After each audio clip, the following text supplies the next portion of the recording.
चंदन तिलक वस्त्र को धारण कराऊंगा, फिर बांसुरी दूंगी, तुम फिर बजाना ग्वाल बाल अपने साथियों के साथ, गोपियों के। आज कोई गोपियां शिकायत लेकर नहीं आ रही हैं। अब तुम कान्हा चिंता ना करो, तुम खूब खेलो, तुमको कोई रोक नहीं सकता इस ब्रजमंडल में। वही बात कह रही है कि तुम्हें कोई रोक नहीं सकता और मेरे भगवान को कोई रोक नहीं सकता, केवल भक्ति ही रोक सकती है। राजन सारी लीलाएं को समाप्त करो, यहां से देखे। और जब उठो तो कहीं सो जाओ ना लाला, यहाँ क्यों उठकर बैठ गए? हम तो सुला रही थी। अच्छा, हमें हो सकता है आंखें लग गई। ऊधो को पालना में सुलाने लगी। ऊधो बोले जो 11, 12, 10 किताब रहा सब कर सकते, जीरो पर आएगा, जीरो क्लास हुई गए। चला है रथ पर बैठे, कहीं भैया वृंदावन ले चलो। अब चली ग्वाल बाल मैया के ही हाल है।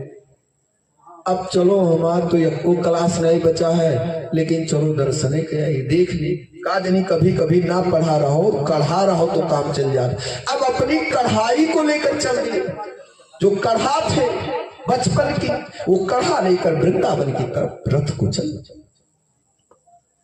और रथ को लेकर जब चले तो वृंदावन की तरफ जब वृंदावन में पहुंचे तो फूल बगीचे याद तुलसी का बन है, गोपी गोपंगनाएं राधा सब बैठी हुई है और सब पूछती हैं, भंवरे से पत्ते पत्ते से पूछती हैं, कन्हैया कब आए?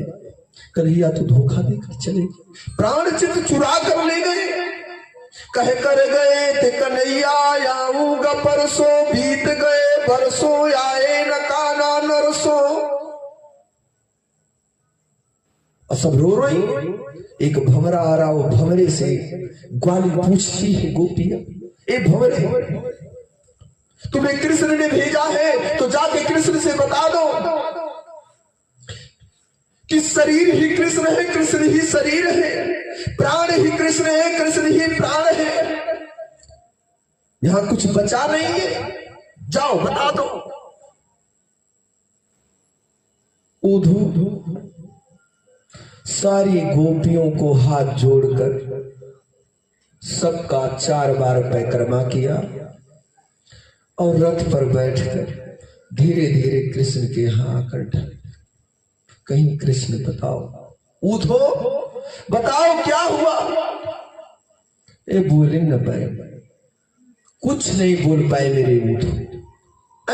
यही ऊधो एक बार विदुर जी को बताकर मत्रेय जी ने भागवत सुना रहे हैं हरिद्वार कुटी पर, हरिद्वार गंगा किनारे। आज पूरी भागवत विदुर सुन रहे हैं, भगवान की लीलाएं सुन रहे हैं। आज इसी ऊधो का संवाद, आज इसी ऊधो का कृष्ण के सामने बोली नहीं निकलती। एक बात को संसार में सबसे जीत लोगे।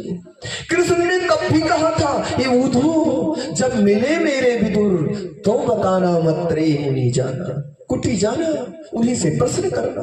अब आज मेरा कृष्ण पूछ रहा है, तब मेरे कृष्ण ने आदेश दिया था ऊधो को, अब आज भी मेरा कृष्ण ने आदेश दिया ऊधो को और लाया और कहा बता। कहे क्या बताए? जैसा कहते थे वैसा ही। कौन भगवान से बात कर सकता है? आप लोग किस अभिमान में जी रहे हो? हमारे समझ से परे। इस सृष्टि में जब मेरा गोविंद चाहेगा तो तुम बोलो, झगड़ा लड़ाई याद सब कुछ करो, यहां तुम्हारा कुछ है ही नहीं। न लाए हो न ले जाओ, हाथ पसारे आए हो हाथ पसारे जाए।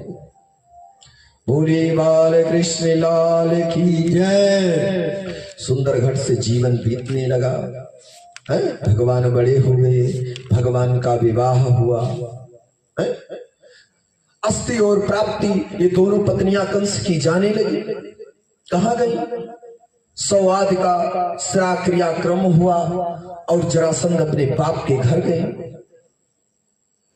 और जाकर उन्होंने कहा, आज मेरे पतिदेव नहीं रहे, अस्ति प्राप्ति कंसस्य महिषो भरतस्सभा मृते भारतरे दुखारते सातु संपितुर्गृहान।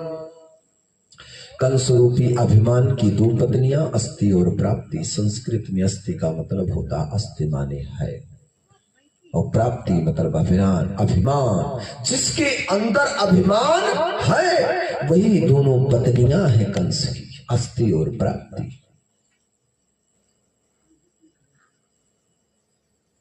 और जैसे बताया तैसे 18 योद्धारणी सेना लेकर भगवान पर आक्रमण कर दिया। 16 बार भगवान ने जरासंध को हराया था, 17वीं बार पंडित को बैठाया और कहा, अगर हे ब्राह्मणों मैं कृष्ण से हार गया तो सब ब्राह्मणों का वध कर दूंगा। मेरा दामाद मर गया, उसी के साथ तुम्हारी भी क्रियाकर्म कर दूंगा। अब जैसे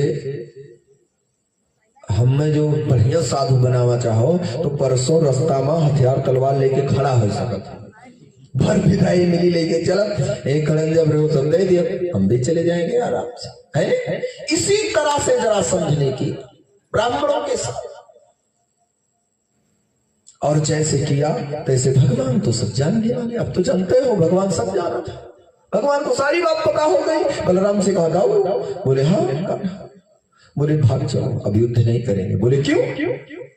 बोले नहीं भागोगे तो गड़बड़ है। अरे बोले बताओ, हम तो लिखे जाएंगे स्वर्ण अक्षरों में इस भारत के भूमि ग्रंथों में कि कृष्ण और बलराम रणछोड़ चोर है, रण को छोड़कर भाग गए, युद्ध नहीं किए अपनी नाना से, जरासंध से। बोले सुनो यार, माखन चोर, चीर चोर, दुनिया का तो चोरी मुझे लगी ही है, एक चोर और बन जाऊंगा, रण छोड़ भी जानेगा। भगवान आने लगे तो बलराम कैसे ना, भगवान की बात बहुत मानते थे प्रभु। बलराम मानते हुए सुंदर ढंग से भागा और भाग कर आया और पंडितों को स्वर्ण और चांदियों से सुशोभित कर कर भेज दिया। भगवान स्वयं अर्जुन और भीम को लेकर जाकर जरासंध से युद्ध कराया भेष बदलकर,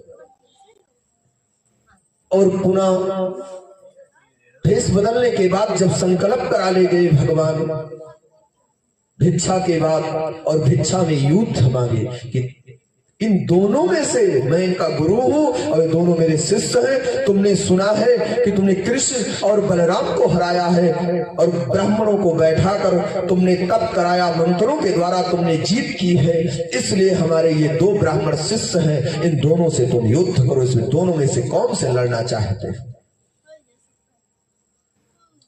अर्जुन सोचे मेरे से लड़े, भीम सोचे मेरे से लड़े, अब भगवान सोचे कि भीम से लड़े, बाहुबली ये है, बाहुबली ये है, अर्जुन तो केवल गंडी उधारी है।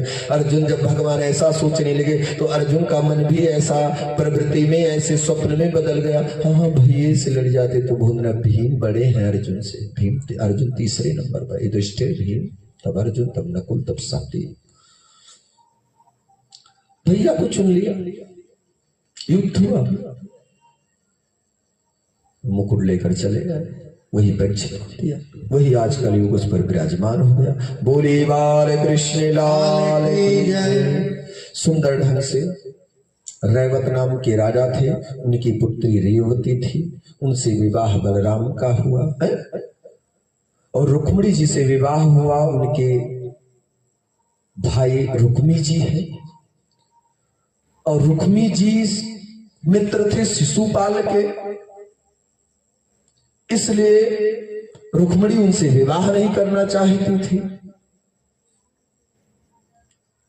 तो कात्यायनी माता को माला सखियों आदि साथ के पहनाने गई, पूजन किया कात्यायनी का, और मां के आशीर्वाद में माला का रुक्मिणी के गले में आया, विश्वास हो गया, और चिट्ठी पत्रिका लिखकर कृष्ण भगवान को ब्राह्मण के द्वारा भेजी थी। अब भगवान उधर से आए, बलराम मिल गए। बलराम बोले कहाँ जा रहे हो? कृष्ण बोले वहीं जा रहा हूं, वहीं जा रहा हूं। कहे वहीं कहाँ जा रहे हो, इतनी शत्रुता है चारों तो, वहीं जा रहे, बताओ ना कहाँ जा रहे हो? ब्राह्मण ने कहा ये विवाह के लिए जा रहे हैं, कुंडनपुर में जा रहे। अच्छा वहां तो विवाह का समारोह चल रही है कुंडनपुर में। सारे सैनिकों को मेरे बलराम ने लगा दिया, सब चलो भगवान वहां पहुंच के ऐसे पोशाक बनाए कि सब लोग देख रहे हैं, समझ ही नहीं पा रहे हैं कि ये कृष्ण है कौन है, और सबको एक एक फोटो कृष्ण का दे दिया गया था कि देखना ऐसे ही आएंगे। और भगवान ऐसे छवि बनाई द्वारपालों की तरह और चले गए।